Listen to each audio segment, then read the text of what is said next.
Good morning, everyone. I call this meeting to order. Welcome to meeting number 78 of the House of Commons Standing Committee on Canadian Heritage. I would like to acknowledge that this meeting is taking place on the unceded traditional territory of the Algonquin Anishinaabe people. Obviously, this meeting This meeting is taking place in a hybrid fashion. For those of you who are together in the committee room, you do not have to take. You don't have to wear masks. It's not compulsory, but it is something that you might want to think about doing because COVID is still around, and so are other respiratory diseases. I want to take this opportunity to remind all participants that you cannot take photographs of this meeting or of you on Zoom because the proceedings will be made available in the public website, and so you will be able to get anything you want off that website. Also, when you speak, please make sure you address everything through the chair. And then there will be a question and answer period. And during that time, again, you cannot speak unless the chair recognizes you. The other thing that I wanted to say is that it's important. If you look at the bottom of your screen, there's a little globe icon. And if you press that, it'll give you translations in English, French, or the floor language, the original language, whichever you choose to use.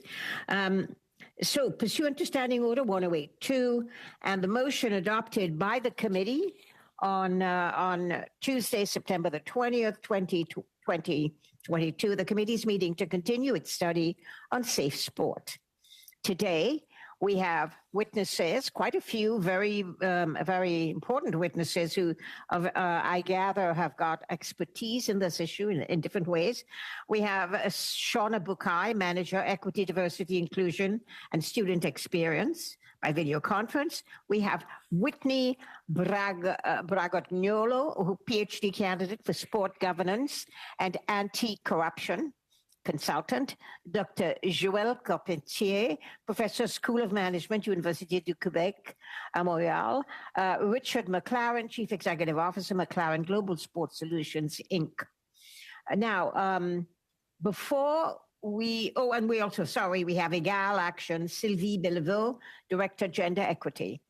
Laboratoire de recherche pour la progression des femmes dans les sports au Québec, Dr. Guyenne Demeur, Professor and Director. Now, just before we begin the meeting and I let the witnesses begin to speak, I notice that Mr. Housefather has his hand up.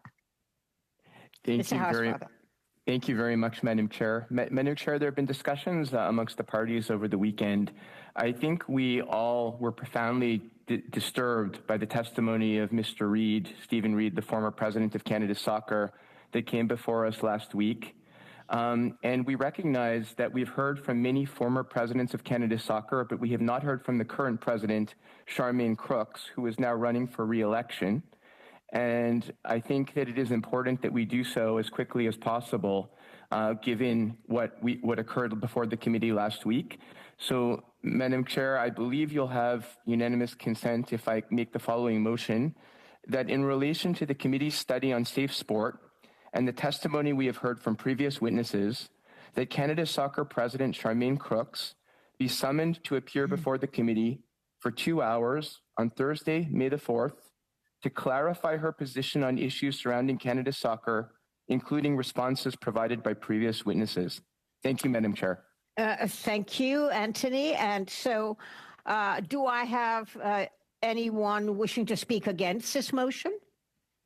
I don't see any hands on the floor and I don't see any hands in the box. So I think, Clerk, do you see anyone with their hands raised on the floor? No? Mr. Julian has his hand raised. Peter. I support this, Madam Chair. I think we all do. This is a very important summons. Thank you. And so there is a unanimous hand raised. Sorry. Monsieur Lemire. Merci, Madame. Thank you, Madam Chair. I would also like to thank Mr. Housefather for his leadership on this, and I also support the motion. Anyone else? Ms. Gladue. Just to say that Marilyn? the Conservatives, thank you, Chair. The Conservatives also support this motion, and we appreciate Mr. Housefather bringing it forward. So, thank you all. It would seem to me that we have a unanimous consent for this motion. And so the motion is passed, and the clerk will duly note that we are going to ask Ms. Crooks to be here next Thursday, which would be the 4th. Thank you very much. Dr. Yep, Frog? yes, sorry. Yes? Mrs. Thomas has her hand raised. Yes, yes, Rachel. Thank you, Chair. So just quickly, I just thought I would add one more order of business, and that is a motion that I put on the table on April 24th with regards to bringing the Auditor General forward. The motion reads that considering the Auditor General report tabled on Monday, March 27th, titled The Progress on Access to High-Speed Internet and Mobile Cellular Services, Lags Behind for Rural and Remote Communities and First Nations Reserves, the committee invite Karen Hogan, Auditor General of Canada, to testify before committee as soon as possible for no less than 2 hours. And so I would just seek the support of the committee to move that quickly, and we can hear from witnesses. All right. So now, anyone wishing to speak for or against this motion? Mr. Biddle has his hand raised. Chris? Mr. Lemire. Thank you so much. And I guess I'd like to hear from my other colleagues as well. I don't know that this is in our bailiwick. I think this is more of a study for the industry committee, especially with the issues that we have before us at the moment. And I don't see this study ending anytime soon.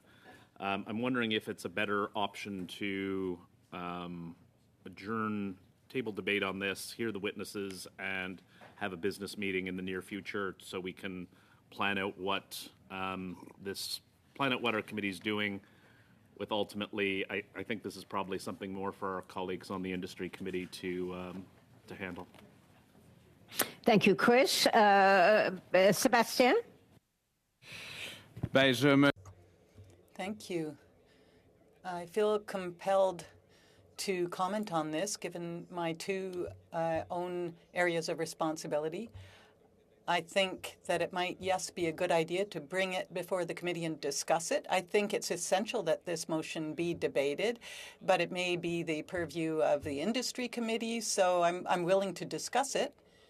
But I'd just like to hear what others think about this. I am curious, though, willing to discuss this issue because it is a very important rural issue.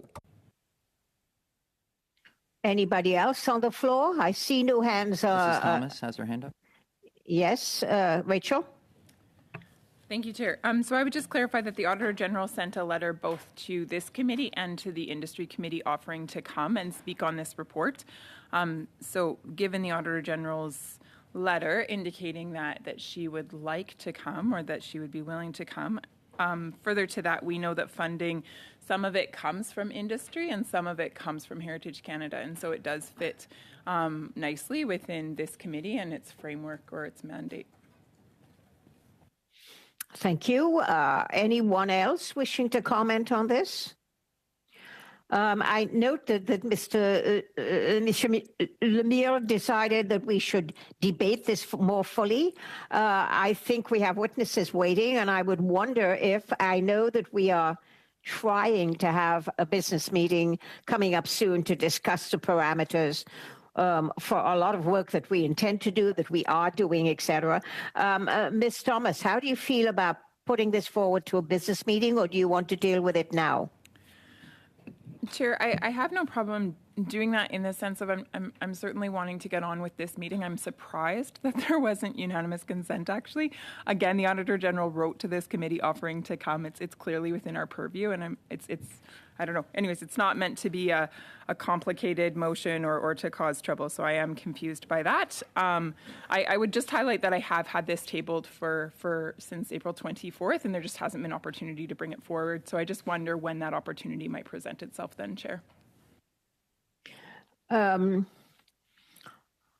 Well, if you're willing to put it forward to a business meeting, I think that perhaps we could ask the clerk, given what our agenda is and what it looks like we're going to be doing for the next 4 meetings, does he believe that we could have a business meeting very soon?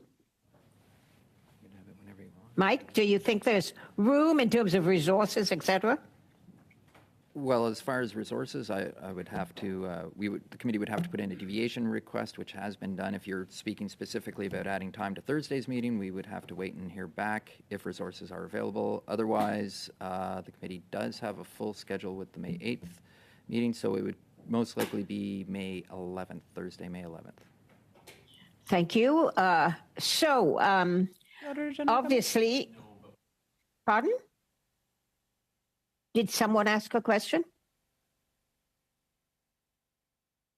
Rachel, are you trying to say something? No, sorry. Do you want to just pipe in maybe, Chris? If I can, Chair, perhaps we can just have 10 minutes of committee business on this at a future meeting. That we're not opposed to this. We have some amendments we'd like to make to it, but we're not opposed to the Auditor General appearing. Thank you. So it sounds like Thursday may be our best option, i.e.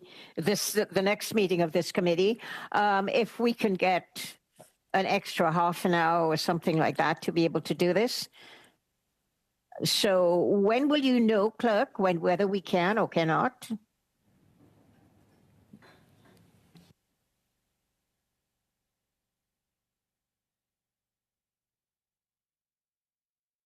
I'm sorry, please unmute. Okay, Mike. Chair, if I may, what I might suggest then is so for the next meeting Thursday, due to Mr. Housefather's motion, that is a minimum of 2 hours, and so that would take up the entire duration of Thursday's meeting. We'll respect that and hold that meeting for Charmaine Crooks. What I would ask is that perhaps we could have 30 minutes of committee business at the end of Monday's meeting, May. Or 8th, we could I have. believe? Okay. Yes, I think on May 8th, we have asked Meta to come.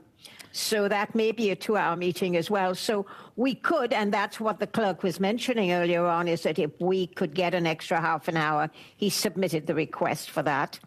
And we can hear, if we can, on Thursday, then we can have an extra half an hour in our meeting. I know everyone travels on a Thursday, and that's a kind of bad time to add a half an hour, but I don't know. Unless I hear anyone vociferously deciding that they don't want us to try for Thursday, an extra half an hour, then we can move on and suggest we do this on Thursday.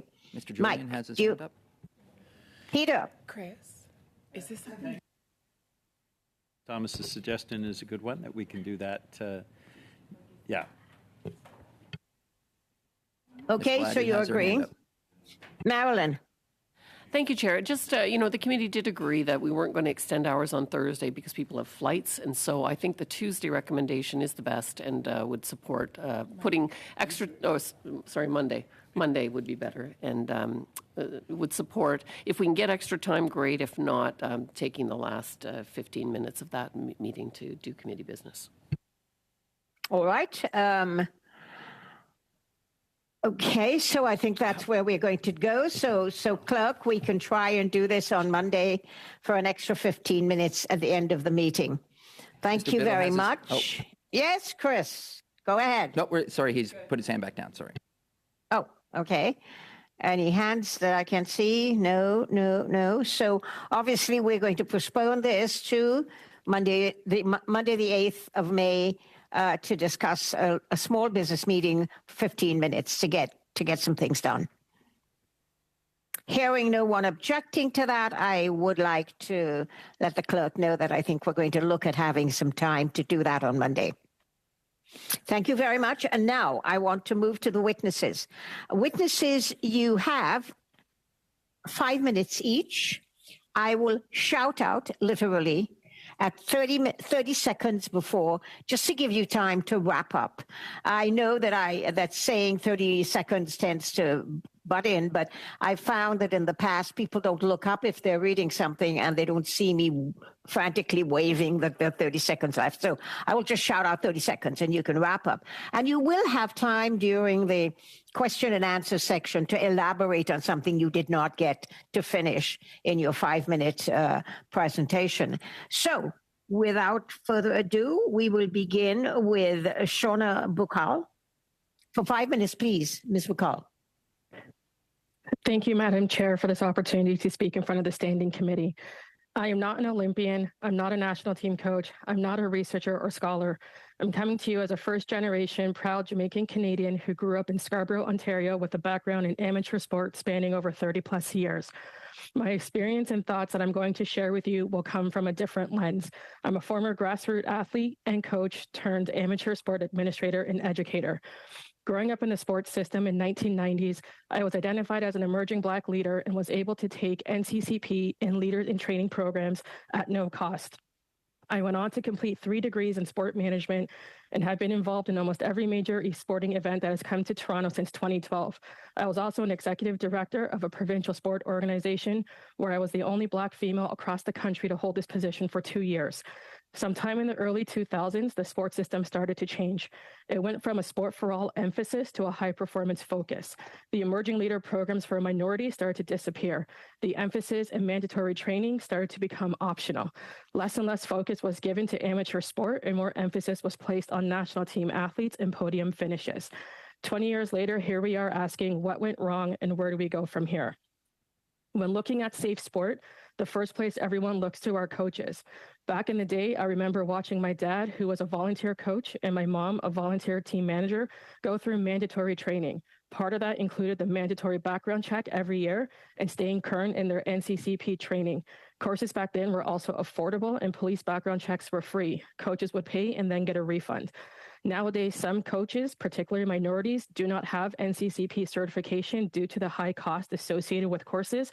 For example, a volunteer coach could potentially pay anywhere between $250 to $4,000 to coach, depending on the level and age of their team.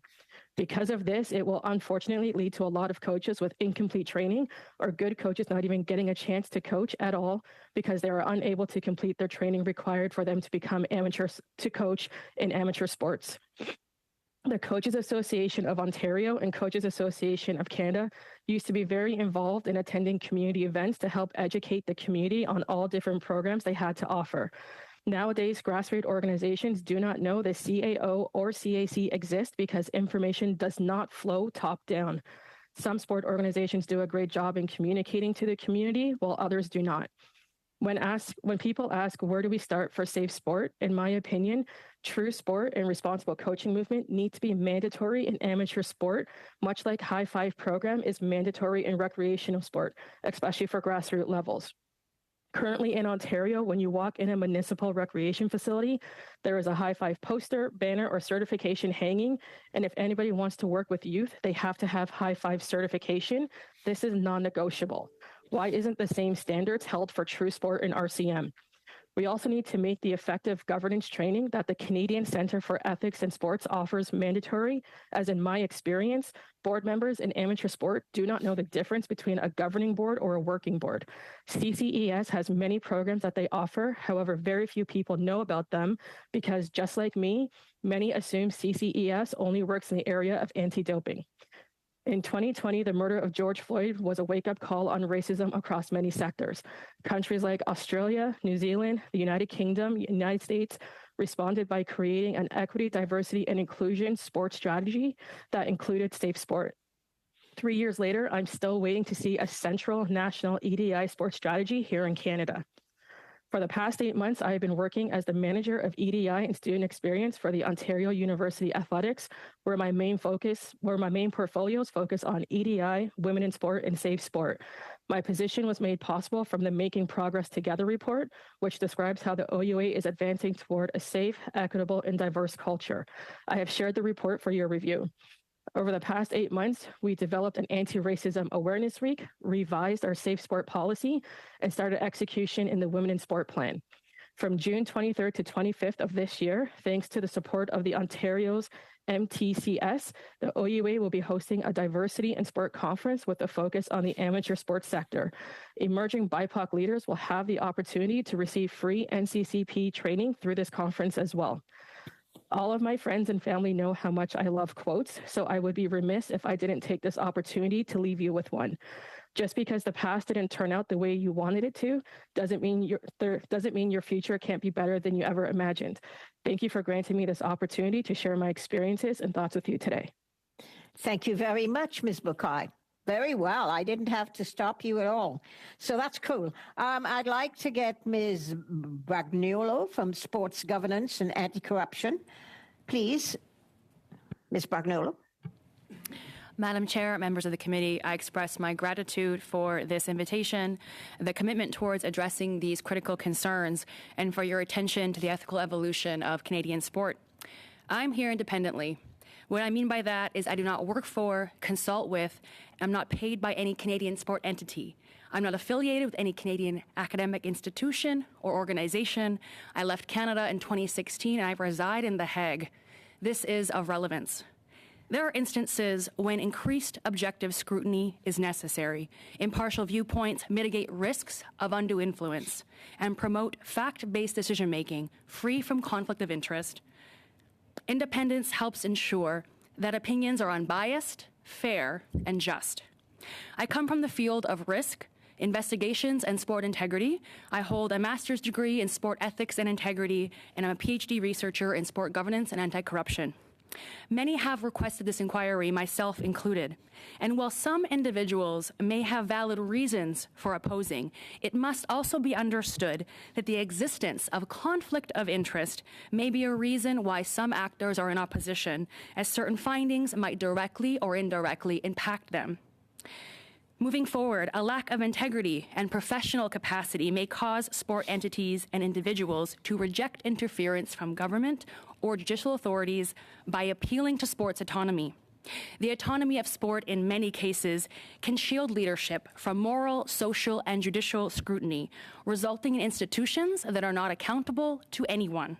Madam Chair, a fully independent inquiry is necessary. The government's failure to hold sport entities accountable to higher standards of governance has resulted in significant harm. This is despite numerous instances of the lack of capacity of these sport entities to evolve.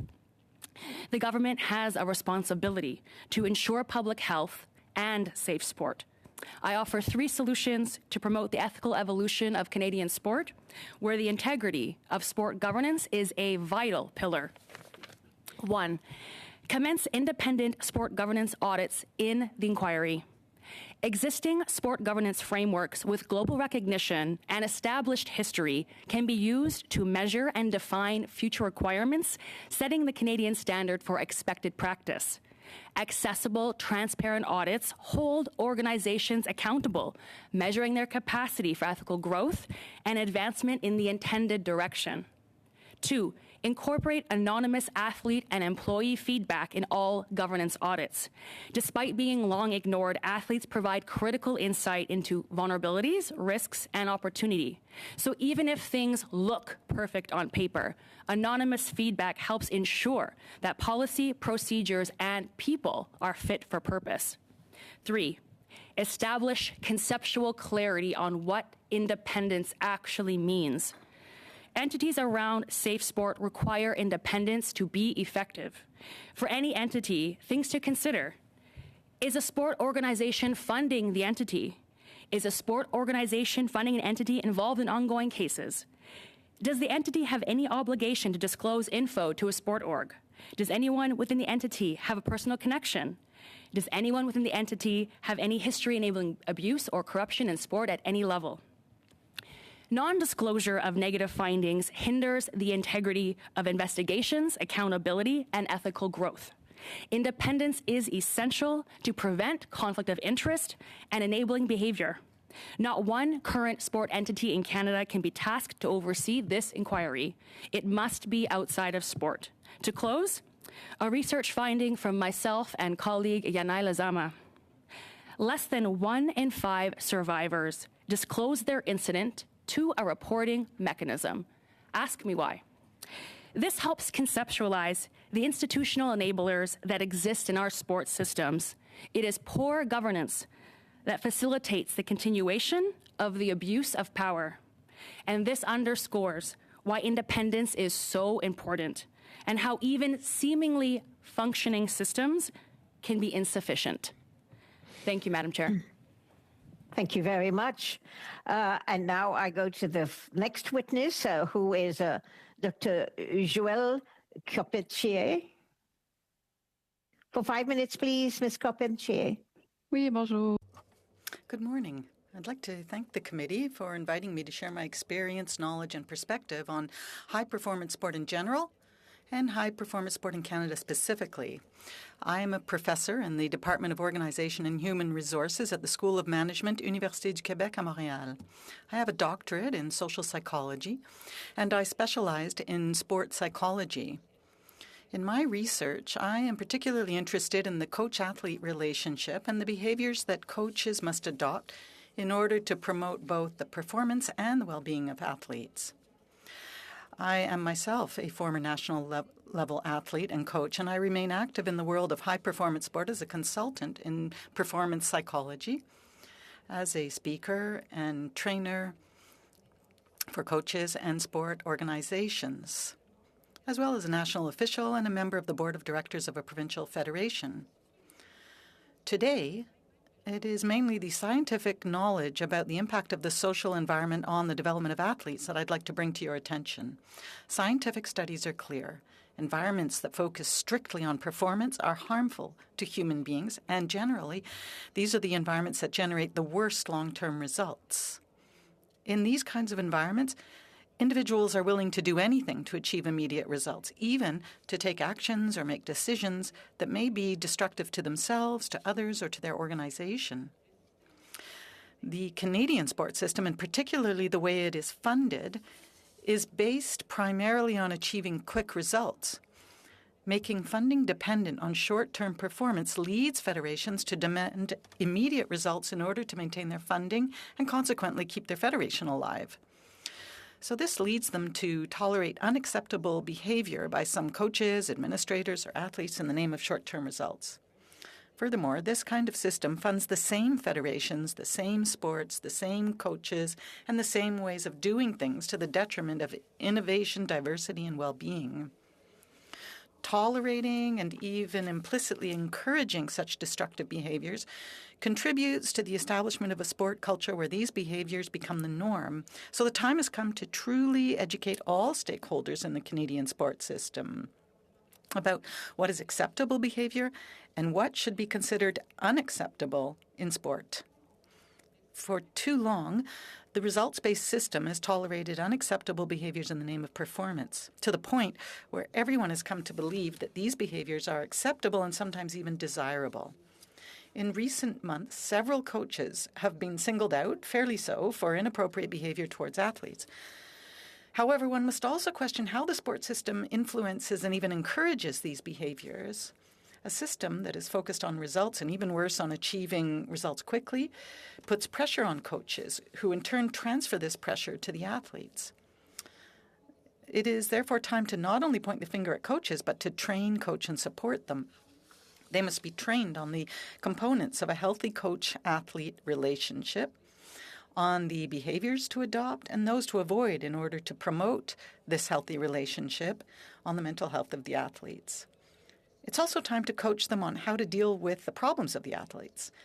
It's time to coach them, offer them resources, and caring for coaches, which will facilitate culture change and help them better cope with the pressure on their shoulders.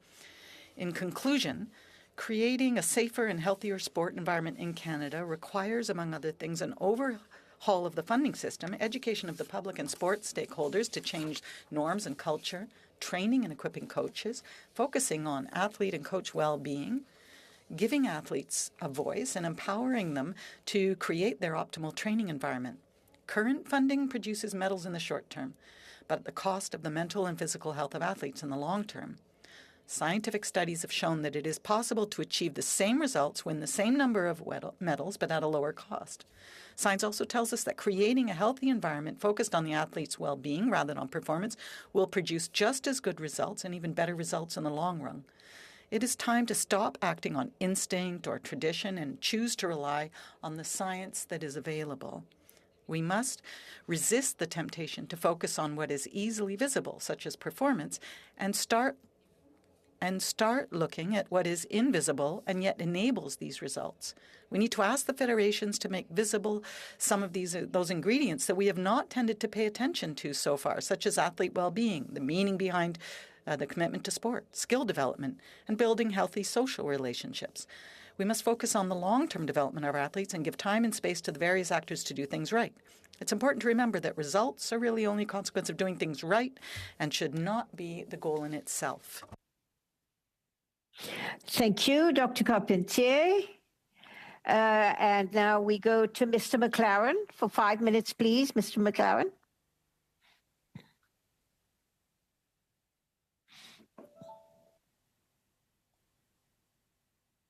Please unmute yourself, Mr. McLaren.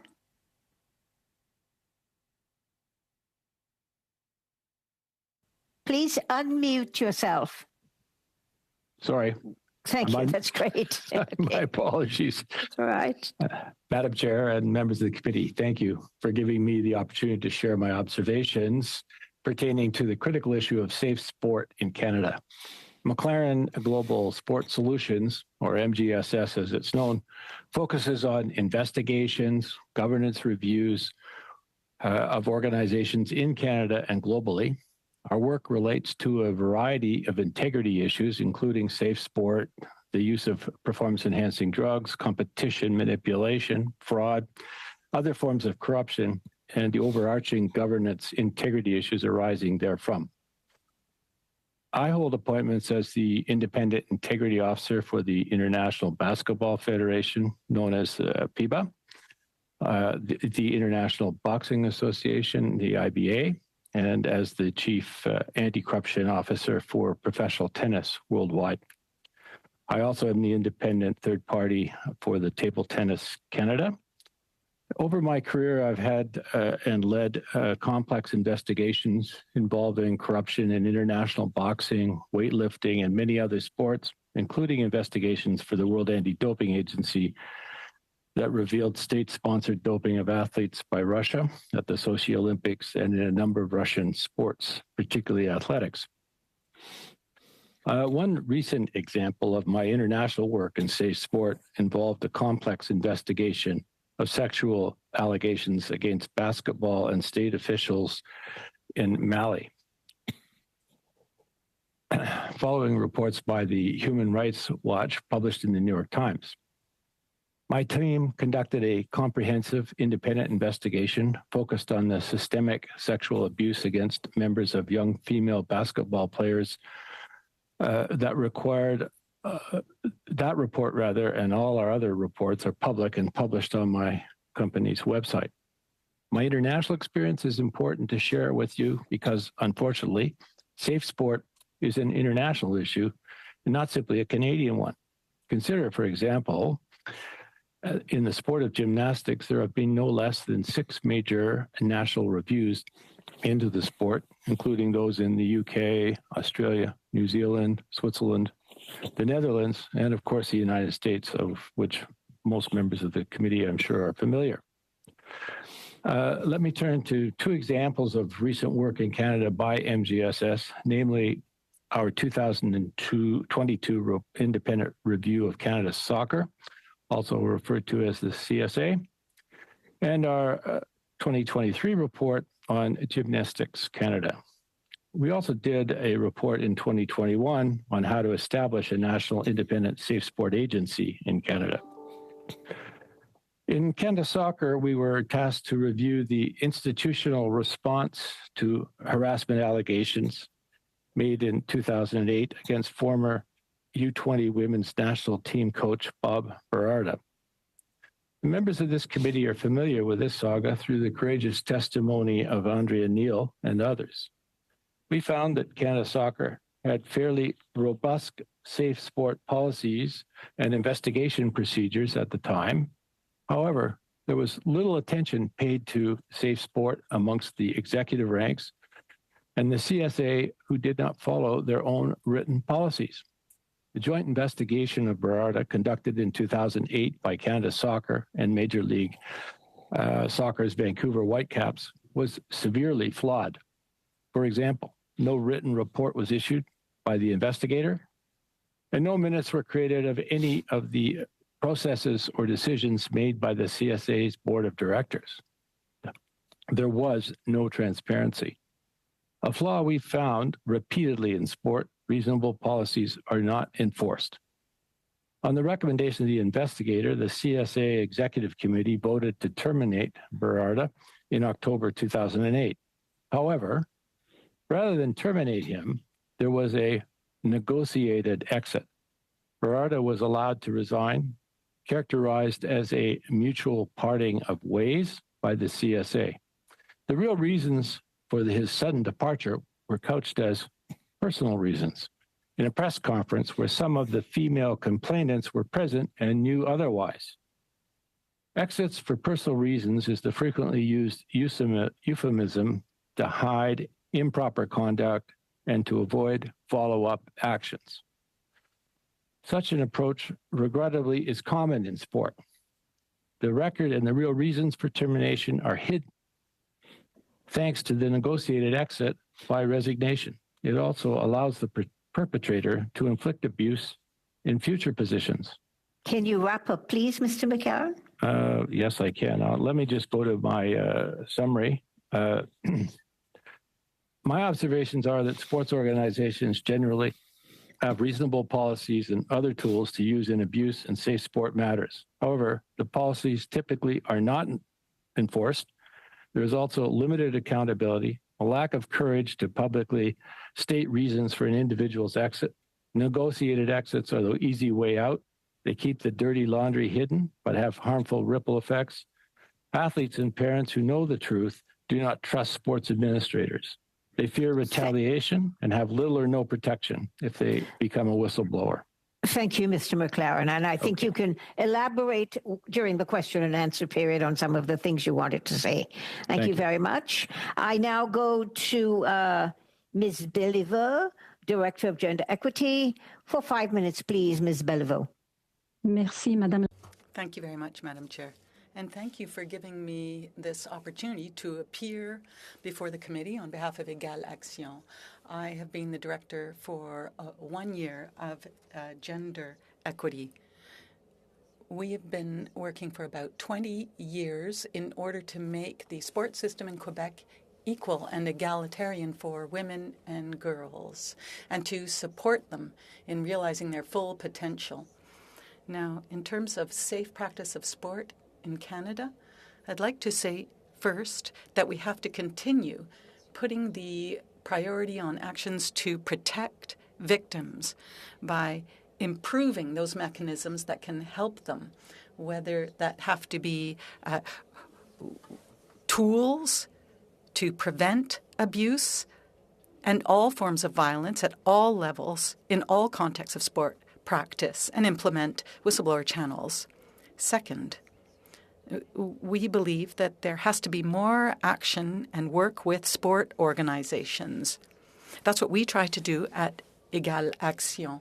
And what we all hope is to reduce the number of calls to hotlines. So there has to be an upstream approach to change an unhealthy culture. What is needed is awareness raising, and there has to be work with organizations to help them implement these changes. There are people who represent organizations and who come to us. Sometimes they have good intentions, but they want to be accompanied and they want help with solutions. So we need organizations like Égale Action, that is to say neutral organizations, to help sport organizations. Some examples of positive actions that we're doing, well, we mentor organizations, we help them analyze issues and put strategies in place. But we also hold workshops that help organizations raise awareness within and its awareness of its biases. Now, obviously, this doesn't depend just on intentions. It also depends on resources that organizations have, and oftentimes those are a barrier. Time also has to be provided to organizational change, but that's difficult when a lot of time is required for day-to-day operations. We feel that we have to continue to mentor women to increase the presence of women in sport organizations. In Quebec, 33% of women sit on various boards, and we hope that this is the outcome of the efforts that have been made over the past several years. We want this kind of progress to continue. However, there are only 19% of coaches in Quebec who are women. And this is a number that hasn't changed despite the support programs that exist for coaches. Through our services to women, we want them to be more present in the sport, but we mainly want their voices to be heard by implementing actions that will help them be more confident and take their place within organizational sport structures.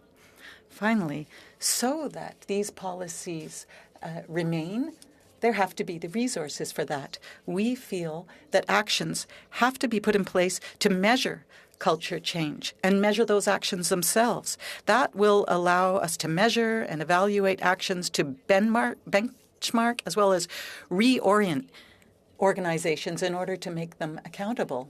In Quebec, we've been able to count on the new Laboratoire de Recherche of Profam, and actually that representative is here today. Thank you very much, Chair. Thank you very much, Ms. Belvaux. And now I go to Dr. Demers. For 5 minutes, please, Dr. Demers. Oui, merci. Thank you very much. And thank you for inviting me here today. This is my third appearance, actually, so I'm so pleased to be able to contribute to improving the system. Today, I'm wearing my hat as professor and director of the Laboratoire de Recherche pour la Progression des Femmes dans les Sports. So today I'll be talking about the importance of research in order to ensure that we will be able to help a sports system that will one day become more fairer and equal, but also safer for all. I just wanted to recall to the committee that from 2020 to 2022, we were fortunate enough to have an organization focused on gender equality in sport, but unfortunately it was only funded for 2 years.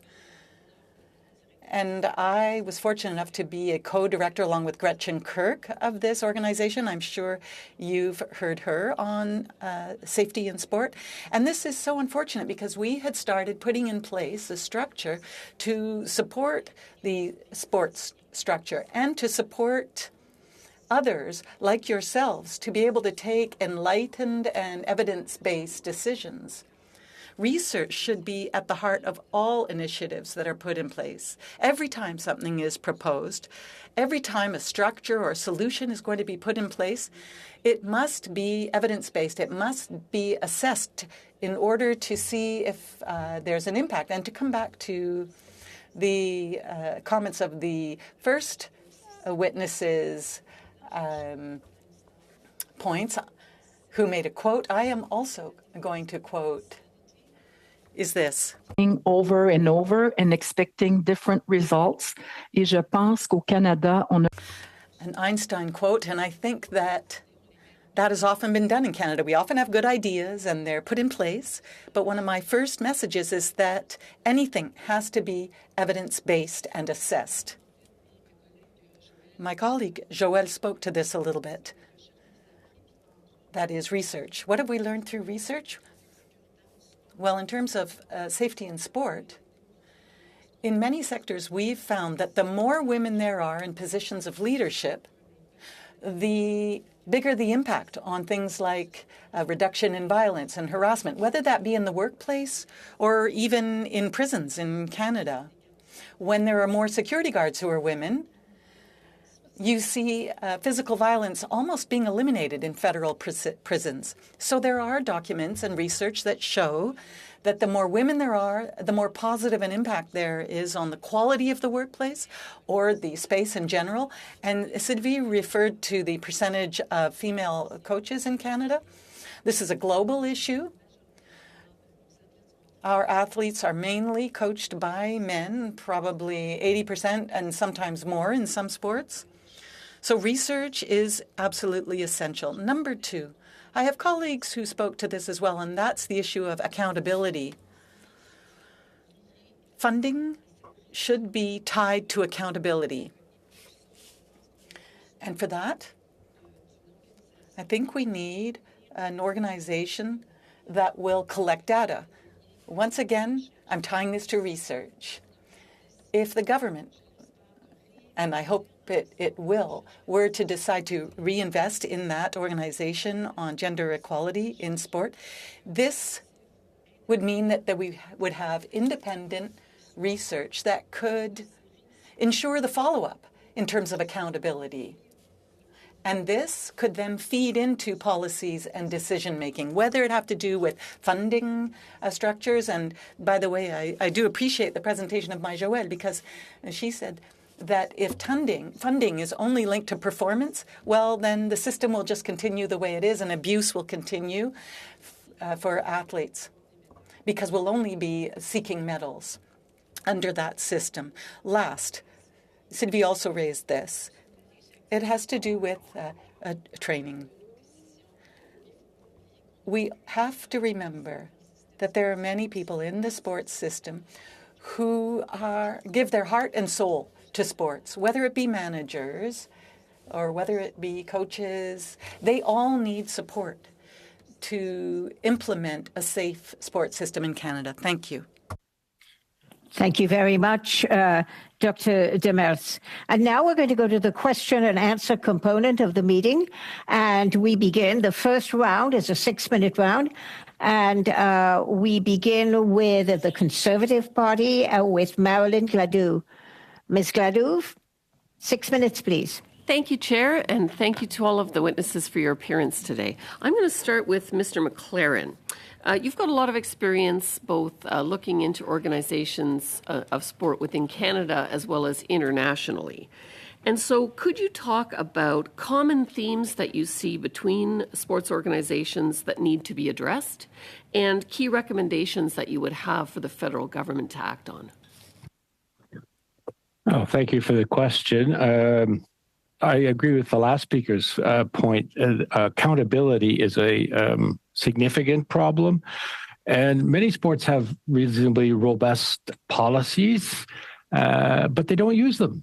They remain unenforced. I saw that repeatedly in work that I've done in Canada and overseas. So accountability is a major problem. Another problem, and nobody's mentioned this morning, but it was whistleblowing. In order to conduct, as I've done, many investigations, you need to have whistleblowers, and whistleblowers have big issues about retaliation. Retaliation in many different forms. And this country has, in both the corporate world and also in the sports world, very limited whistleblower protection legislation of any kind. We're way behind Europe and other countries in the world in that area. So that's an important area to look at as well. And it ties back to accountability. And another thing is, in my remarks that I was speaking about, the exit negotiation excuse for somebody who is really committed improper conduct, but it's called personal reasons. And hiding the real reasons inhibits people who want to perhaps have this person do something in the future, because they don't ever find the public information that the real reasons for departure. And at the same time, and the worst part of that is that negotiated exit is the ability of the individual to go to a different sport or a different country, but particularly go to a different sport and carry on the same abuse that has already been identified in other situations. Thank you, Mr. McLaren. Yes, we did hear a good testimony about whistleblower protection against retaliation, as well as interesting testimony about the use of NDAs to silence the victims and to allow the perpetrators to continue. You talked about accountability, especially with respect to funding. So I thought that was what OSEC was supposed to do, that it was put in place to make sure that there was accountability. Is it not working, or what would your opinion be there? Accountability is a very difficult topic to really address effectively, and it really requires the board of a sporting organization to have an understanding of what their role is. One of the speakers was speaking about that, but also they need to actually determine what it is that they should be checking on, and they shouldn't just rely on the sports administrators and the advice that they get from them or the information they get from them as being sufficient to really ensure that policies are being applied, guidelines are being followed, whatever the requirements are. And of course, finance is part of that, but so are many other aspects of that requirement in order to have proper governance. Thank you very much. And now I'll go to Ms. Bragagnolo. All right, so you're an expert in governance. And so what would your recommendations be in terms of sports governance audits to prevent abuse of power? What should we be putting in place? Yeah, so as I mentioned, there are existing global sport governance frameworks, e.g. the Sports Governance Observer, and these are benchmarking tools that exist that enable organizations to improve governance by scoring on specific dimensions. So you have transparency, democratic processes, societal responsibility, and internal accountability and control. Now, these have been implemented as far back as 2011 in some European countries. They work. These assessments ensure that organizations are advancing in the intended direction, and they also serve as a supportive process to support the objective of fostering ethical growth. With these audits, entities can be held to a higher standard of accountability because you're requiring them to maintain and hopefully improve their capacity in a way that can be measured, in a way that can be assessed. Transparency, and by including the aforementioned athlete anonymous and employee feedback, also allows the public, including Canadian taxpayers, parents, athletes, and media, to determine if leadership is effectively doing their job. And just to corroborate with what Ms. Demers said, I would like to add that in some nations, public funding is conditional on compliance with good governance principles. And for all audits, sport organizations have absolutely no say in who is doing their audit. Excellent. Could you provide some of the examples of those other European countries that are doing it well? Just send them to the committee clerk if you would. Yes. And I think that's the end of my time. Thank you. Yes. Wales, UK, Australia, Netherlands, Belgium. The list is quite extensive. We are very behind in Canada. 30 seconds, please. Thank you very much. Thank you, Marilyn. And now I'm going to go to the Liberals, and the first person up is Michel Coteau. Mr. Coteau, for 6 minutes, please. Thank you so much, and I want to thank the witnesses for joining us here today. I found all of the testimonies very valuable, so thank you for making time to be here. I wanted to start with Ms. Buckel in regards to the statement she made. And, well, first I want to say thank you for bringing forward the issues that you addressed from accessibility to racism. These are issues that we've heard a bit during our deliberations, but we haven't heard enough on specific racism. And I just want to say thank you for bringing it to this committee. And thank you for the work that you're doing to advocate for more accessibility and anti-racism work. You did say that we've moved from sports for all over the last couple of decades to elite sport. Can you talk about that specific movement, and how did we get to, why do you think we got from, access for everyone to just more of an elite approach to the sporting sector in Ontario and across the country? Thank you, Madam Chair, for this opportunity again. I'm not sure what happened in the shift because, as I said, in the 1990s, a lot of things were accessible and we were able, costs were down. So they can make coaching courses affordable for people to take.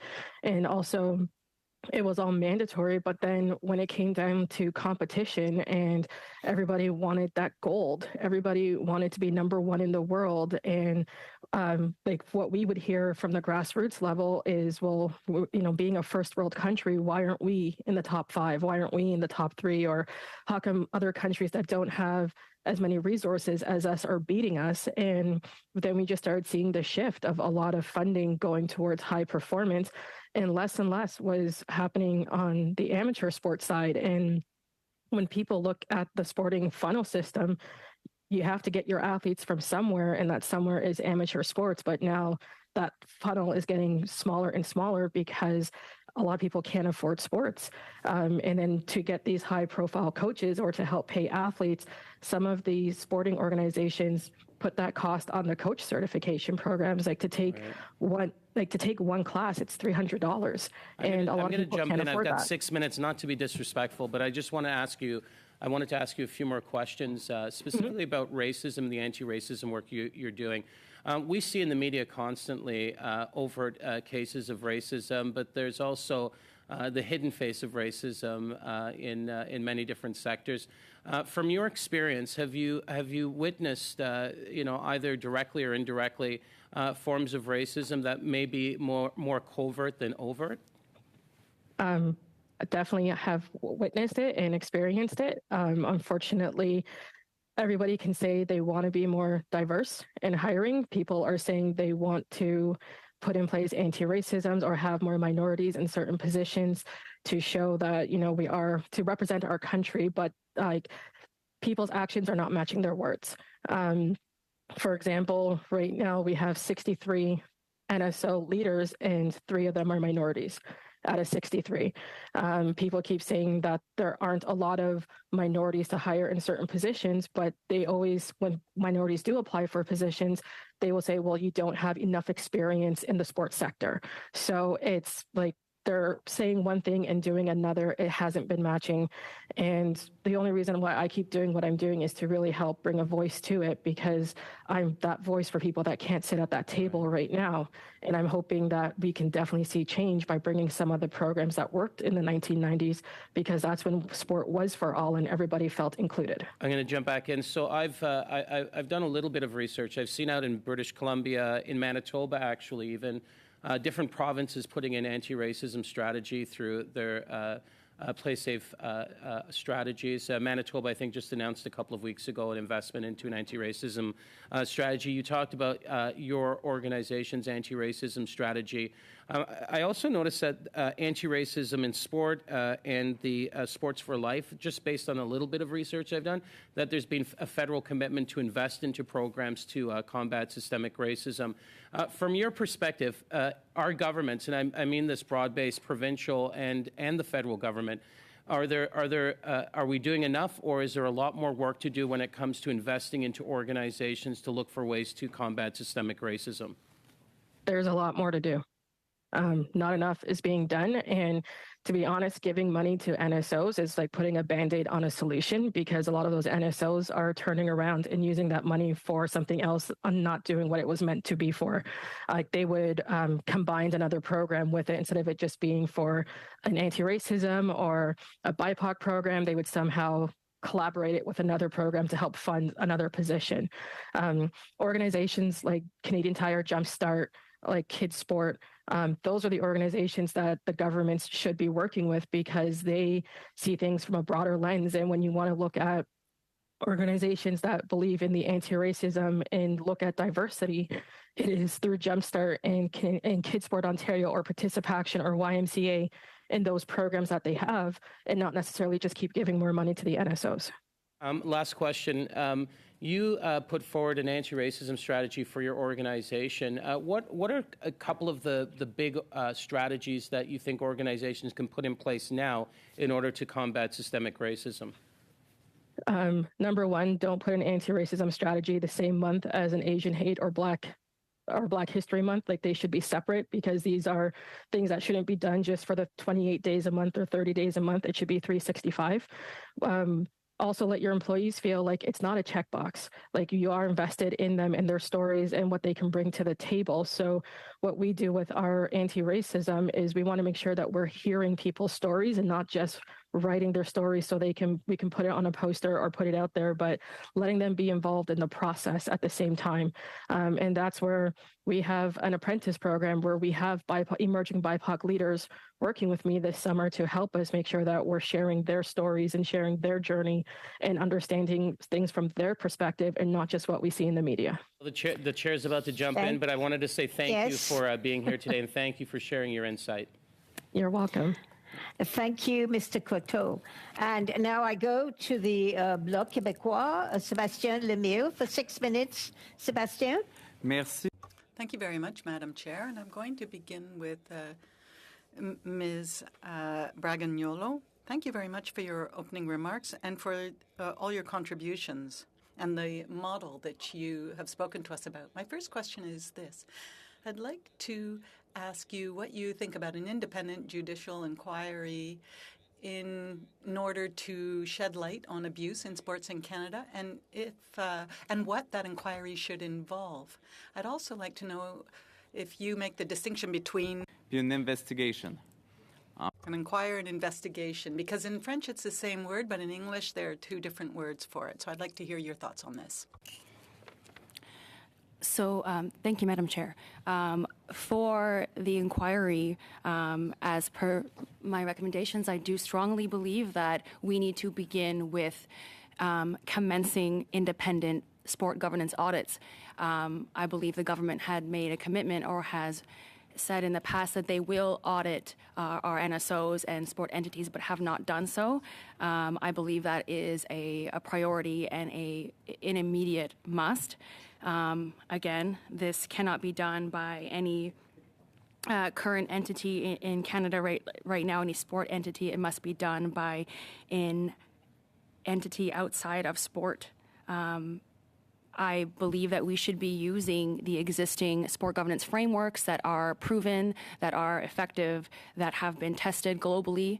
And I believe that these governance audits must include anonymous athlete and employee feedback. Athletes have been long ignored, and they provide very important feedback and insight into the current existing vulnerabilities, risks, and opportunities. Again, when things can look perfect on paper, as Mr. McLaren said. The policies look good, but anonymous feedback helps us ensure that these policies and procedures and that these people are actually fit for purpose, that they actually work, and where we need to evolve them.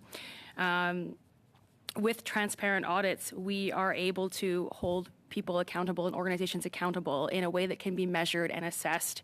And I think that is, in the inquiry, we can finally commence that and finally start that, something that we should have been doing for 10 years. I mean, as I mentioned, this has been going on in Europe for over a decade. We are grossly behind, and I believe that the inquiry would be a great place to start that. Merci beaucoup. Thank you very much. Part of your recommendation built on including independent audits in order to examine for-profit sports organizations. More and more, we're seeing that a sports federation must appoint an independent third party.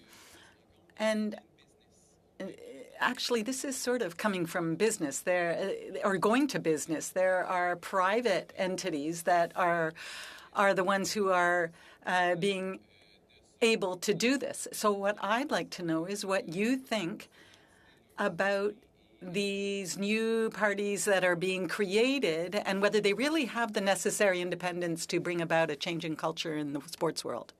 Thank you, Madam Chair. I just think that independent governance audits should be required for Canada Sport, for the reporting mechanisms, and for these for-profit safe sport entities. Basically, any entity seeking to work within sport in this capacity has to be held to greater accountability. Even with good intention, a lack of professional capacity or conflict of interest or lack of independence will hinder the ethical evolution of Canadian safe sport and appropriate athlete care. Alleged wrongdoing and investigations and inquiries and support systems need to be handled impartially by accountable professionals who have the required competence and necessary training and who do not have any history surrounding the enabling of abuse or corruption in any level in sport. There are, as Mr. McLaren said, there are individuals in sport that have seemingly credible reputations on paper, but have been involved in the enabling of abuse or have been abusive, are not fit for purpose, and are trying to currently profit off of integrity and rebrand as safe sport experts. They are working right now within sport entities or consulting firms in the realm of safe sport. And so to mitigate these entities, any group seeking to work within safe sport ought to be held to greater accountability by audit. And this is not just a Canadian problem. My colleagues in Brazil, Colombia, Australia, and the US corroborate that we have to prepare for this risk. Dernière question. Last question. What do you think about Sports Canada's leadership, especially over the past few years, but also in the most recent years and over the past year? Do you think what has been implemented or put in place is sufficient? How can we trust this? Because trust and transparency is important. Do we have that in Sports Canada?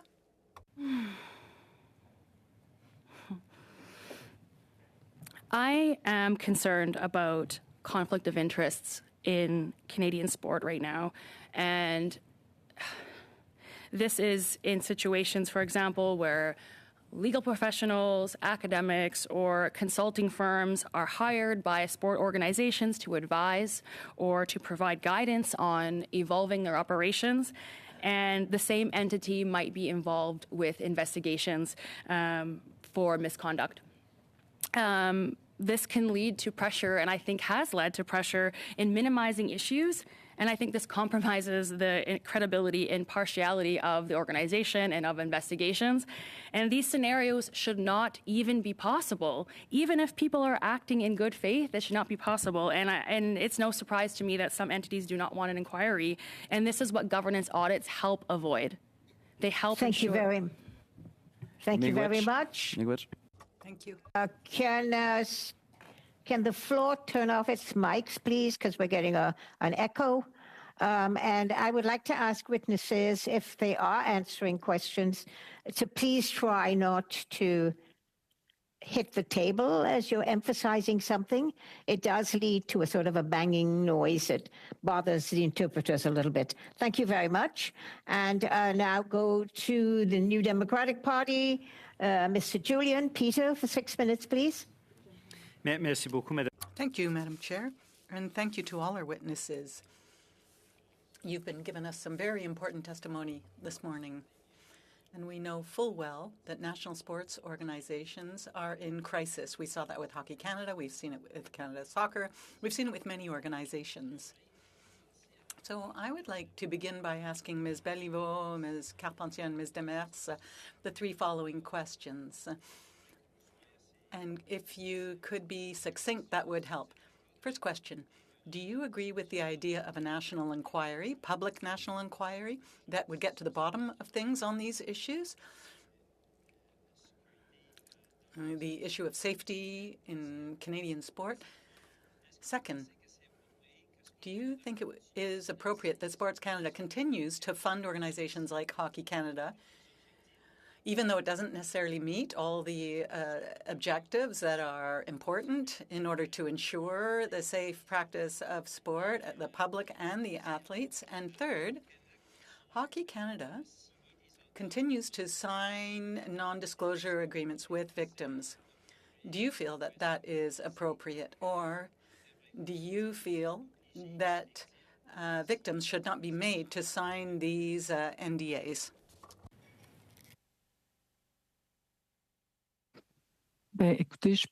Well,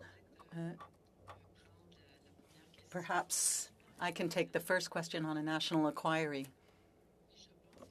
Yes, I think we have to go beyond these bigger sports organizations. There has to be a very clear idea of the entire picture.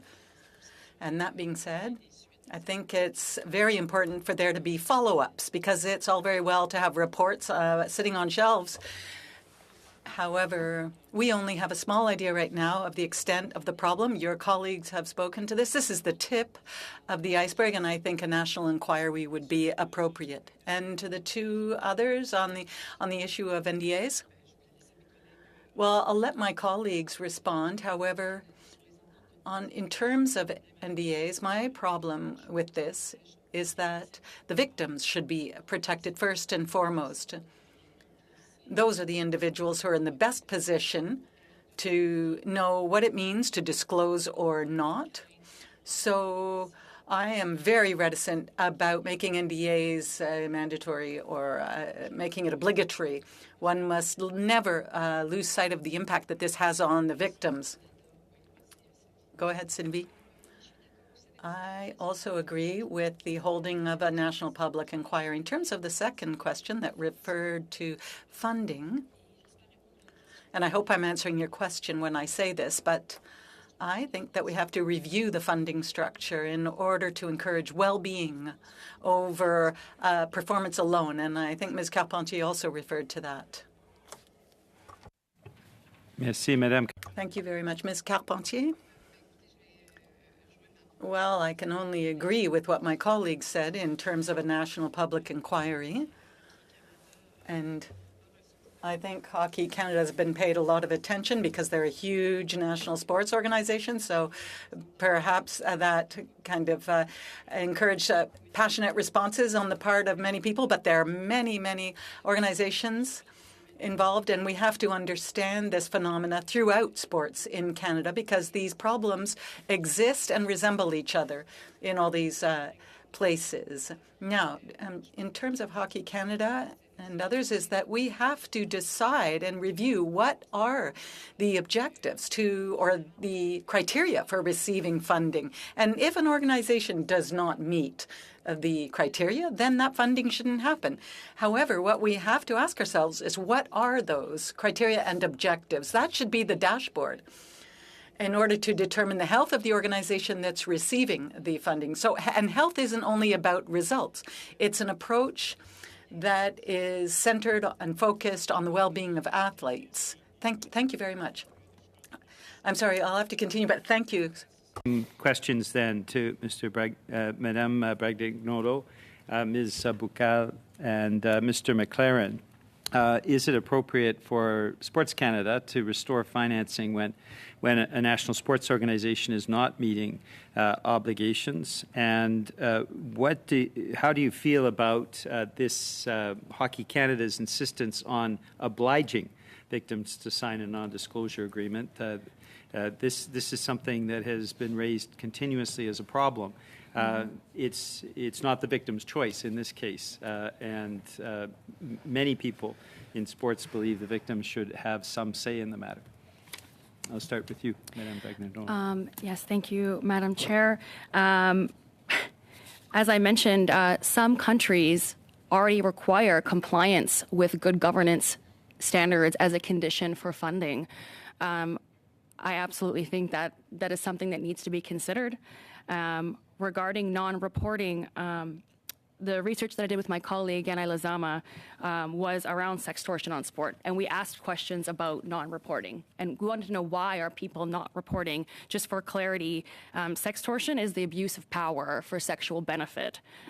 So if people abuse their position and ask for money, we look at that as corruption. But if they abuse their position and ask for sex or sexual favors, it's not always recognized as corruption, and charges or sanctions aren't brought forward. So with that known, I mentioned less than 1 in 5 survivors report their incident to a reporting mechanism, and we wanted to know why.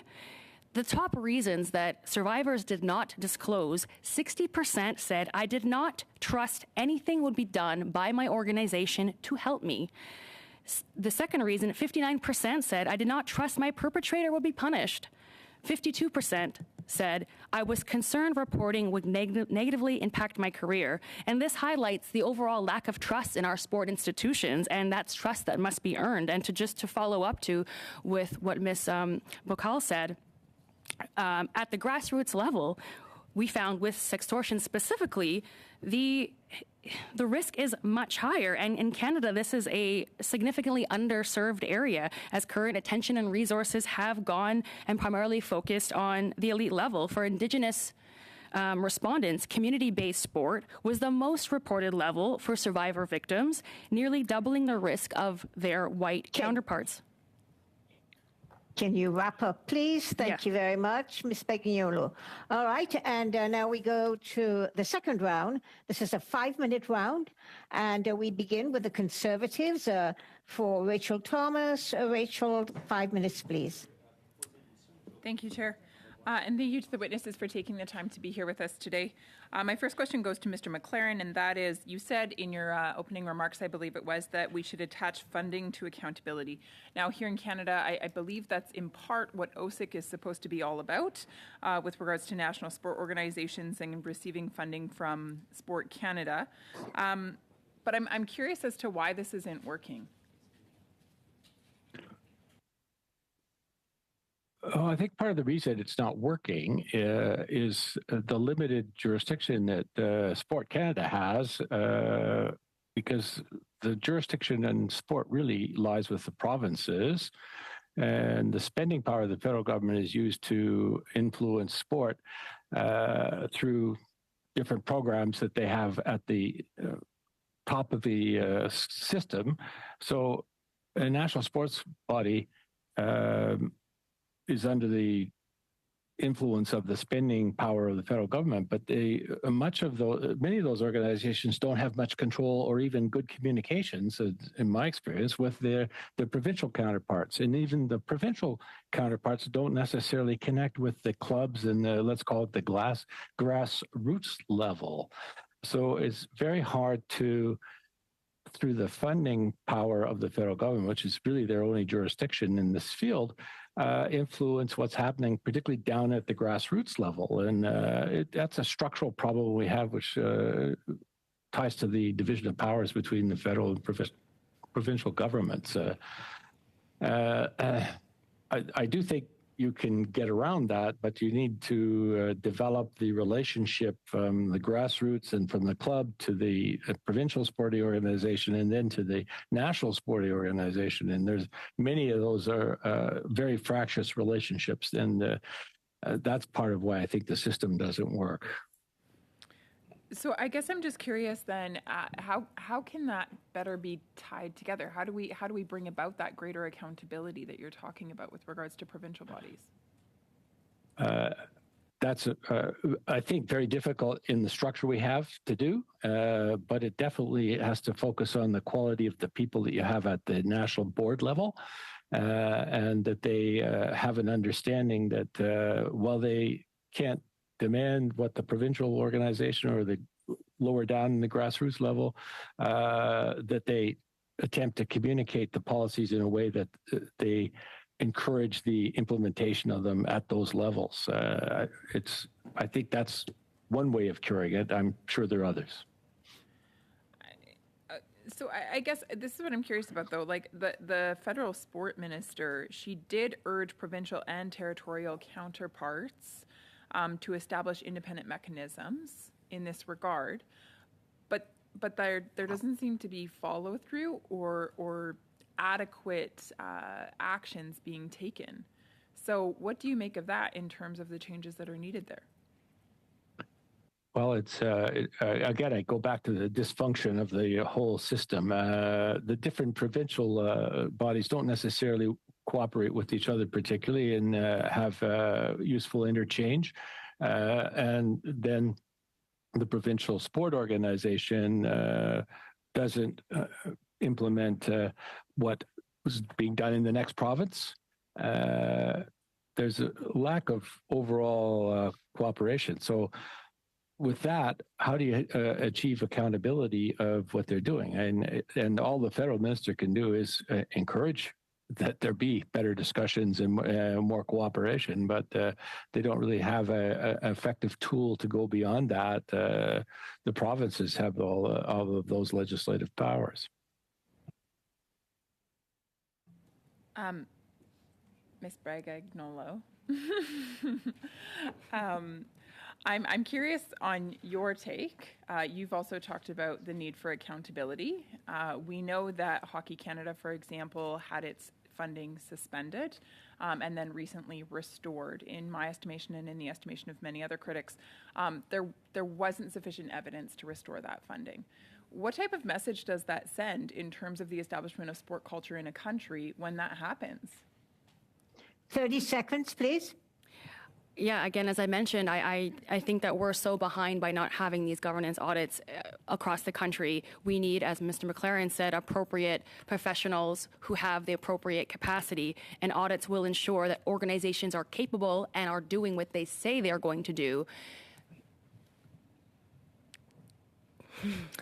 Thank you very much. That's it, Rachel. And we're now going to the Liberals. Tim Lewis. Tim, for 5 minutes, please. Thank you very much, Chair, and thank you to all of our witnesses for being here for such an important study. Ms. Bragagnolo, I'd like to start where we left off. I heard you speaking last about the power imbalance. Because of that power imbalance, that sexual abuse charges are not being brought forward. Staggering numbers. You said 60% of people didn't think that anything would be done to help them. And another, again, 60% of people didn't think they would, the person that was being accused, anything would happen. Can you expand on that? You didn't have time last time. Can you expand on that and come up with some sort of solutions? Those are staggering numbers. Yeah, I think it emphasizes the importance of independence in our reporting mechanisms. And as some of my other colleagues have mentioned, the importance of whistleblowing protection as well. The leading research in sexual harassment in sport highlights that harassment and abuse appear to be higher at the elite level, but when referring to sextortion specifically, our results show that it's happening at the same level, the same amount, in grassroots sport. And this is an area where we are significantly underserved here in Canada. Our current reporting mechanism does not have the capacity to help this group of people. The resources are completely in another direction. And as I mentioned, for Indigenous and BIPOC respondents, for BIPOC respondents specifically, they were 2 times more concerned of career repercussions if they reported, so they did not report. And 81% of our BIPOC respondents listed it as their #1 reason for not reporting, compared to 34% of those who identified as white. So not only are we seeing not a lot of reporting, not a lot of trust in our system, but we're also seeing the most vulnerable people in our community are suffering immensely. So again, independence is of crucial importance here. Would you be able to submit some of the studies here to a report? That would be very helpful. Yes. And since you've got experience here and internationally, we talk about, is there a desire for other sports, other countries to work on safe sport, possibly together? You mentioned Wales, UK, Netherlands, Belgium. Can we learn from these other countries? Or do they have a slightly different system because, as we've heard from Mr. McLaren, there's a lot of fragmentation between provincial and national here. What studies can we learn from? Yeah, thank you. Absolutely, we can learn from our European counterparts. As I mentioned, Wales is doing a fantastic job right now. UK Sport as well. There are several others, the Netherlands. And I'd like to say that just in regards to some opposition for the inquiry, concerning time, the amount of time that it would take to do an inquiry for governance audits, they don't typically exceed a period of 2 months, and they can be done simultaneously, so many at the same time can be done. My seasoned colleagues who work specifically in sport governance, they've been doing this since 2011, 2014, and they generally only bill for like 5 business days, which is generally independent of the scale of the organization. So this is something that we really seriously need to consider, and it needs to start now. And it's not just auditing NSOs, it's Canada Sport, it's all the safe sport for-profit entities and our reporting mechanisms as well. Thank you. Thank you. Maybe I turn to Dr. Carpentier. In this cultural change, we want to see that we know this provinces and territories have that key role. I believe you said you serve on a provincial sports organization board, because most of our athletes are local athletes. They're in our communities, and that's under provincial jurisdiction. So we see the challenges. How can the federal government work to ensure that those provinces and territories handle abuses and help with safe sport practices? Oui, c'est une réponse. Well, it's a complex answer. what we've seen at a provincial level is that the processes are relatively recent. So some processes have been implemented for athletes to be able to blow the whistle or report. And we're starting to see the limits of these mechanisms. What we've seen in these recent mechanisms is what happens when you do report or blow the whistle. What do you see in terms of the consequences with respect to confidentiality and anonymity? And also, we're seeing that other things are going to happen or there are other implications for coaches and administrators, and there are limits. So we have to continue to improve these mechanisms. Thank you for your time. Thank you very much, Tim. I now go to Sébastien Limbiès for 2.5 minutes, please, Sébastien. Merci, Madame la Présidente. Thank you very much, Madam Chair. Mr. McLaren, you said in your remarks something that I did really appreciate, but that I'm also wondering about, because you went before the status of women, you spoke to non-disclosure agreements, and I got the sense from you that institutions are often protected.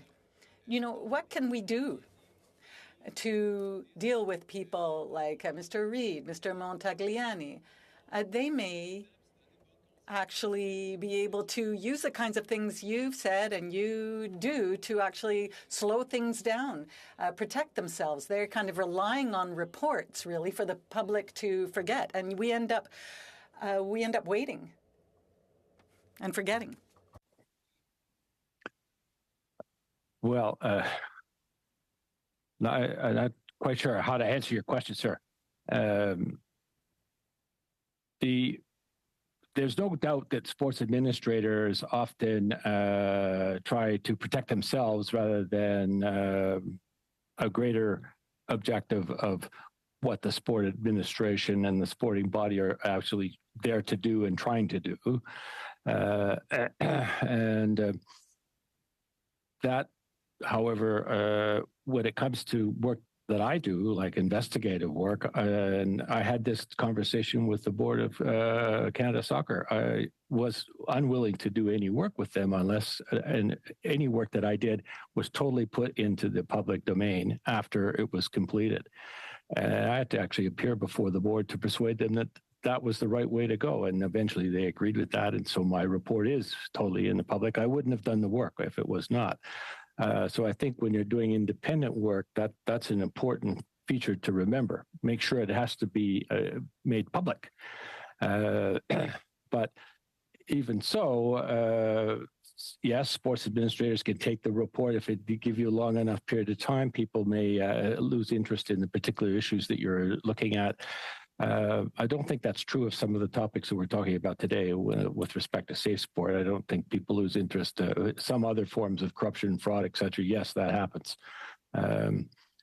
And I think that the best way for that to not happen, and I've forgotten which of our witnesses said this, but education about governance and what the role of being on one of these boards is a very important thing, which is generally not provided to members of sporting boards and should be, so that they learn their obligations, including bringing their own integrity to the process and not using the process to hide and protect themselves. That's the best I could do for an answer, sir. Je vous remercie. Merci. Thank you very much. Ah, je peux continuer d'abord. Well, then I'll continue. 30 seconds. And no, that's fine, Madam Chair. I believe my time is up. Thank you very much. And I now go to Peter Julian. Peter, 2.5 minutes, please. Moi, je prendrai le 30 secondes. Well, I'll take that 30 seconds that was left for my colleague beside me. To both of you, Ms. Buccal, we know that organizations like Hockey Canada made commitments to combat racism within their national sports organization. They did not meet those obligations, and yet funding is streaming to Hockey Canada as we speak. These are the kinds of issues that I think are very frustrating. If we know that racialized victims are less comfortable reporting crimes that occur, this is something that, as a society, we need to combat. But we have a very porous financing structure, and Sports Canada basically gives money out, even if organizations aren't meeting their obligations. So I'll come back to, do you feel that national sports organizations should be meeting their obligations before they receive public funding? And do you feel as well that a public inquiry is warranted so that we can get to the bottom of all of these issues that have permeated sports and have created a sporting crisis in this country over the last few years? Thank you, Madam Chair. Yes, I do believe that a public inquiry, or also a report card, if you want to call it that. When you look at countries, we've said it a couple of times, like United Kingdom, United States, New Zealand, Australia, they all do report cards on their NSOs or their respective organizations, and they post them publicly. So it's not like they're held in private where people cannot see it. They give a report card, it's posted so they can see exactly where the sport organization stands, not just with anti-racism, but you're talking across the whole EDI sector, including where they stand with like equality, inclusion, everything from that end. And they also, in one country, I can't remember off the top of my head, they have to set yearly goals. And they have to attain those yearly goals. And if they don't attain that yearly goal, they have to explain publicly why it was not done. Mr. McLaren, on the same questions. You have 15 seconds, Mr. McLaren.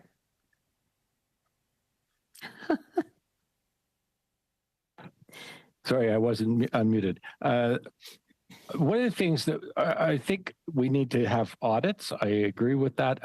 We need to do 360-degree reviews of individuals that are on boards, which can be part of an audit, so that you can assess how the proper functioning of the governance process of that organization is going on.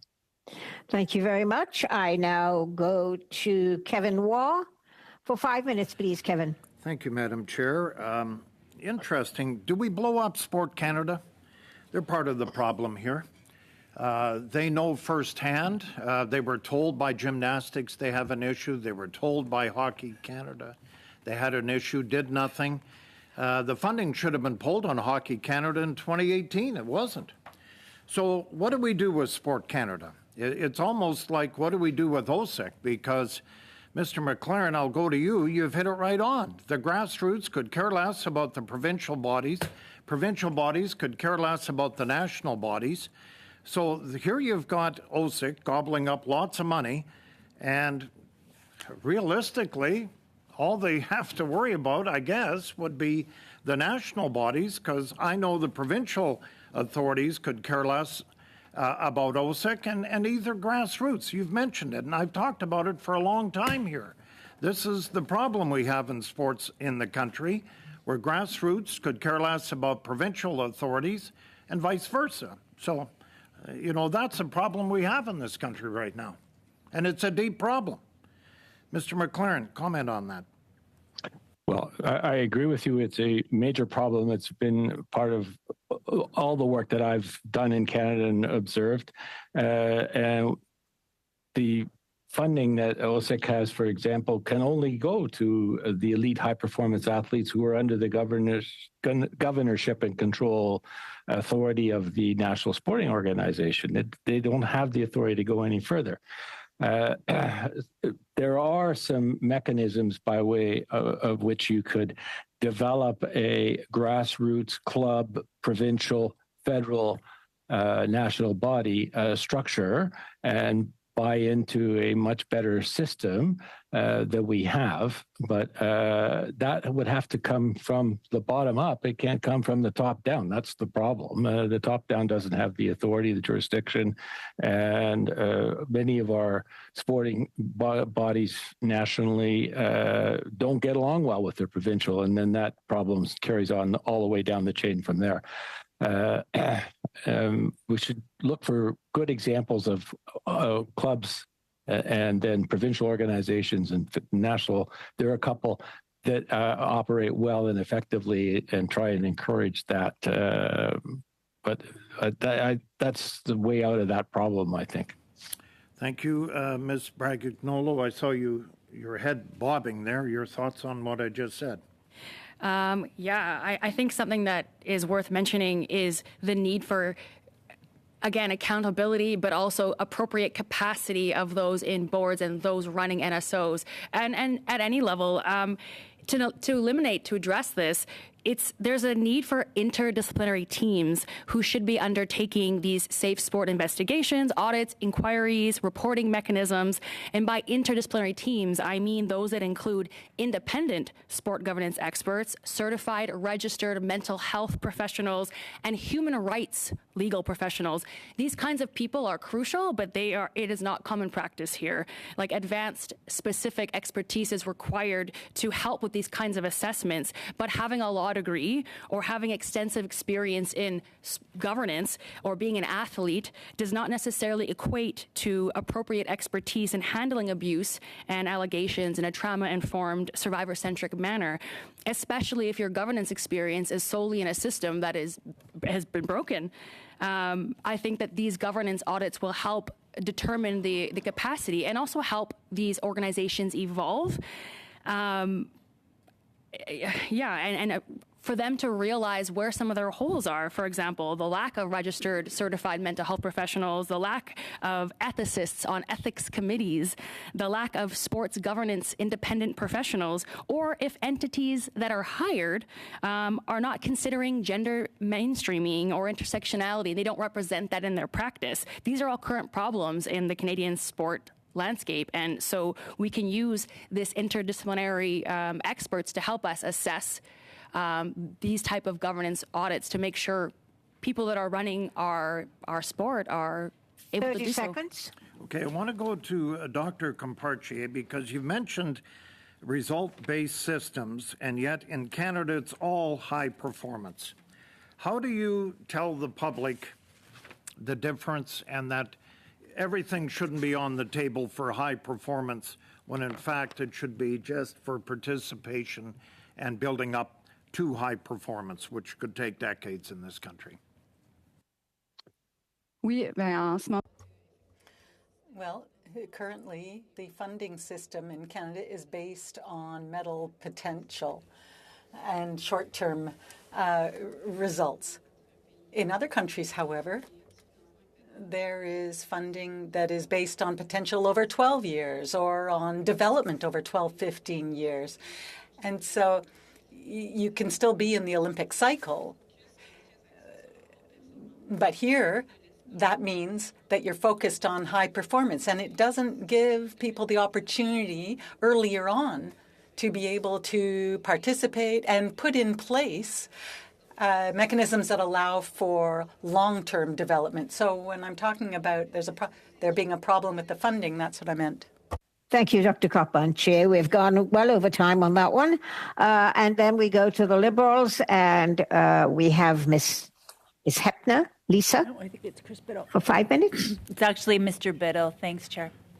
Chris. Sorry, Chris. That's okay. 5 minutes, please. Thank you so much, Madam Chair. I'd like to start with Mr. McLaren, and first I'd like to say that your desk looks eerily familiar to my desk when I was a lawyer. So anyway, I was wondering if you could talk about, because you're mentioning the different structures and having there to be a bottom-up. In the absence of that, do you think there is any federal or provincial legislation that can be brought into effect to make the system better in terms of protections that you would like to see? Maybe it's not legislation that makes the system better, but convening the forums and discussions and trying to act as the party that brings together the national governing body with the provincial and lower echelons of the sport is probably a more effective way to go than trying to simply influence everything at the top level and hope that it has a filter down effect from there. Thank you so much. I was wondering if I can ask a question about international sports organizations, because we haven't really discussed it too much in this committee, a little bit in terms of Canada Soccer and other organizations. Is there a problem on Canadian sports organizations when many of these international sports organizations are opaque, non-transparent, and maybe suggestions of corruption within them? There certainly is. And if you move to you start with the Olympic world, they have the IOC, then they recognize an international federation as being the worldwide body for a particular sport, who then in turn recognize a national body as being within that nation in charge of the sport. And I've done some investigations of international federations that demonstrate the very poor quality of leadership that international federations have on the whole. And one of the biggest problems is there's far too much concentration of power in one or two senior members, usually a president and maybe an executive director or chief operating officer. And I notice the same impact when I look at some of the national sports organizations in Canada. And of course, that's because they take their whole model from the international sphere, and the international federations take their model from the IOC. So in part, it's flawed from the top right down. Fair enough. I see, Madam Chair, that the bells are ringing. I don't know if there's will amongst the members to, I guess, keep going for a remaining 15 minutes, or I see Ms. Thomas has her hand up. Rachel? All right, I but believe, you Madam Chair, I believe Ms. Thomas has a suggestion that after I'm done, 2 minutes for each party, and there's consent, I think, there is consent on the floor for that, Madam Chair. All right. So go ahead, Chris, continue with your line of questioning. Thank you so much. And if I can move to Madame Campartier, it's almost in popular culture we see the vision of this angry coach demanding his team, his or her team, to win that championship. And I know we've talked about quotes and the old line, winning isn't everything, it's the only thing. Like, is winning at all costs so baked into sports, or can we extract that to a more positive model? Well, you said it well. It truly is anchored in our sports culture, and it's that culture that has to be entirely changed. What do we want our model to be? And that's why I focused on the importance of scientific data and to make the scientific knowledge available and use it to train and inform. Because the issue is, in fact, that this behavior, this anchored behavior or rooted behavior, is not what leads to long-term performance. Canada transitioning away from our short-term model, and there's been, from yourself and other witnesses, the discussion of other countries doing it better. Has there been another country like Canada where we've that has focused this way on short-term goals and that has transitioned away to better outcomes in your mind? Yes, absolutely. The best-known examples, I would say, are England. They did make that change a few years ago. They made a change to their short-term funding to long-term funding, and Norway, that also has a similar system, the more focused on the long term, in other words. Thank you so much. I believe I only have a few seconds left, Madam Chair, so thank you so much. Thank you. Thank you very much, Chris. And now we're going to go to the other round. And as was suggested, and I didn't hear anyone or see anyone object to the suggestion to do 2 minutes each, I cannot hear the bells, so I don't know how long we have. But if we give everyone the chance in another round, then we should go to 15 minutes. If that gives us enough time, because we should leave at 15 minutes before the actual vote. So we start with the Conservatives, Mr. Shields. Thank you, Madam Chair. I think at 15 minutes we're already into halfway through the voting time already, but I'll go quick. Yeah. Mr. McLaren, if I read the media, it's sort of a national disaster if Toronto Maple Leafs didn't win their first round, having not won since '04. Having watched their last one in 1967, when you say change the culture here, and we've heard that said, so how do we change what is, to me, when you see the headlines of Toronto Maple Leafs live and die, the city's done for if they didn't win the first round. This is huge in the sense of culture and pressure. Well, I think you have to understand what the foundations of all those attitudes are. So you got to do an assessment of attitudes, and that comes from survey work.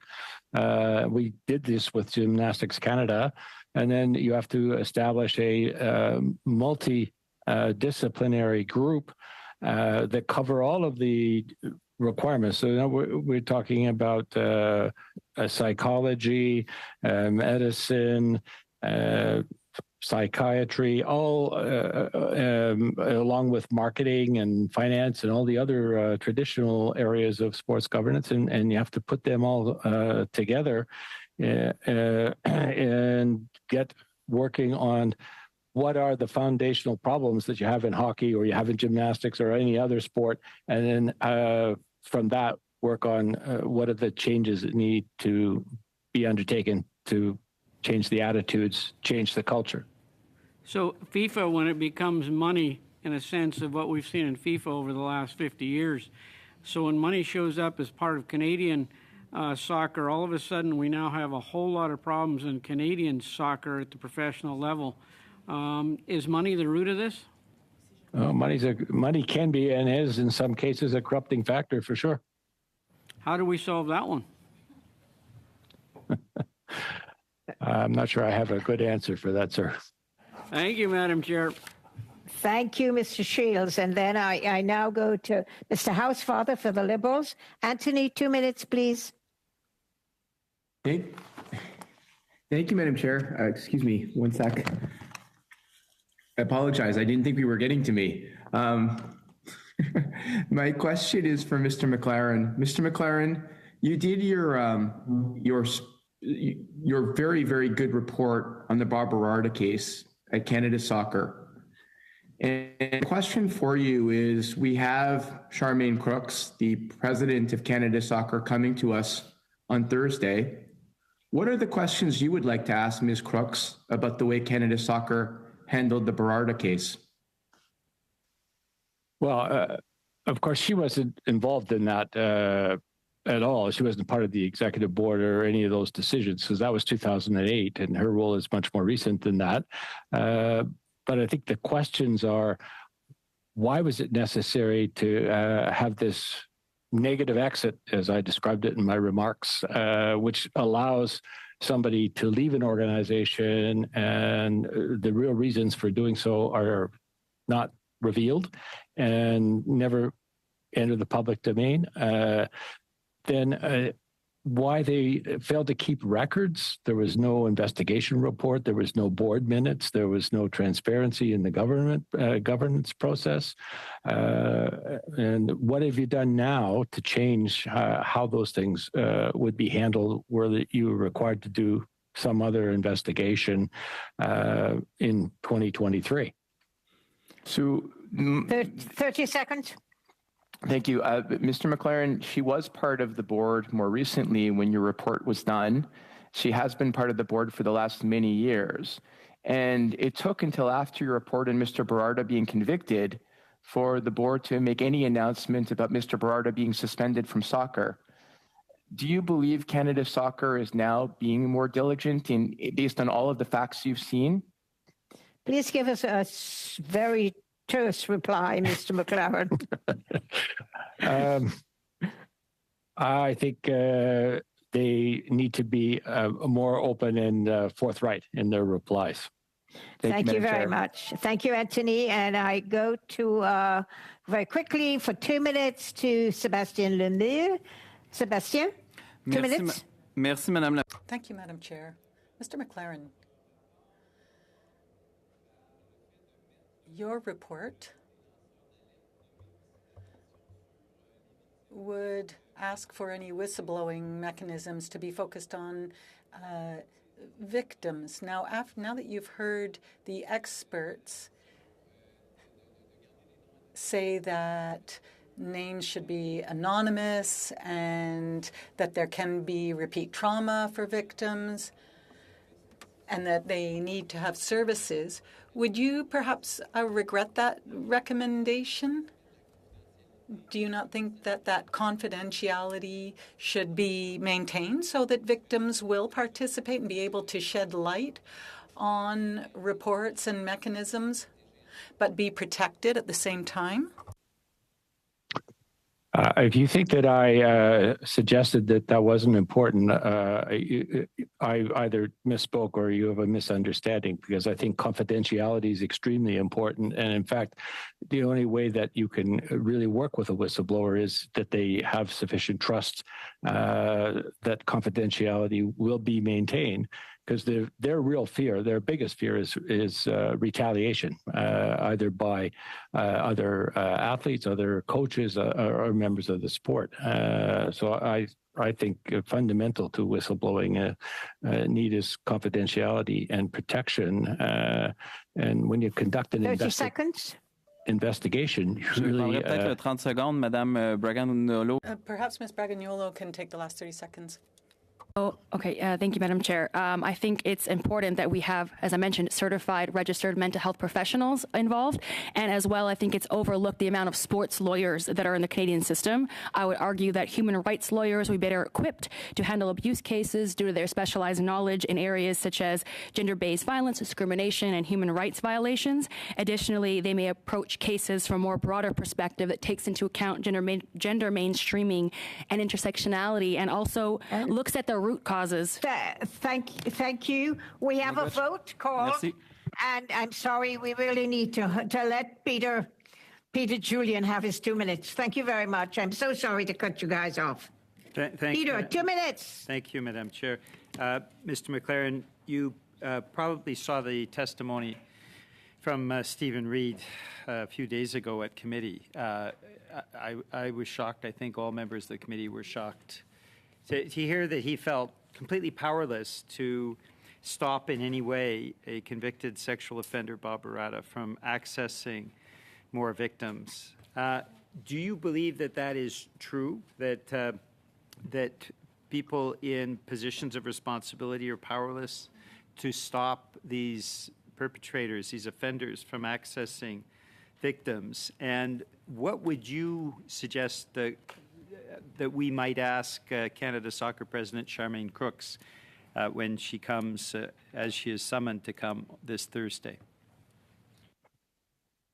I'm sorry, I did not see Mr. Reid's testimony in front of the committee, so I don't really have a comment on that. But I think it's not the case that you're powerless to do something. And for example, a coach has to have a coaching license, reporting to the coaching association what's gone on. But then you can't have a negative exit explanation for why the termination has occurred. So they don't make those reports. And that then allows the perpetrator to hide behind personal reasons exit, and allows the sport to really justify in its own mind that they have no basis to take any further action. They do have basis to take further action, but it would be by way of report to other organizations that can influence whether or not the person can continue to coach, for example, in the illustration you're using. What would you be asking Charmaine Crooks on Thursday? What would you suggest 10 that seconds. we ask her about? I'm sorry, I don't know quickly what I could add to what's already been discussed there. Thank you very much. The time is up, Peter. And I want to thank the witnesses because the members have to vote. I want to thank the witnesses for coming and for being able to answer some complex questions. And so thank you very much on behalf of the committee. And this meeting is now adjourned. Thank you. Merci aux témoins, merci. Thank you to the witnesses.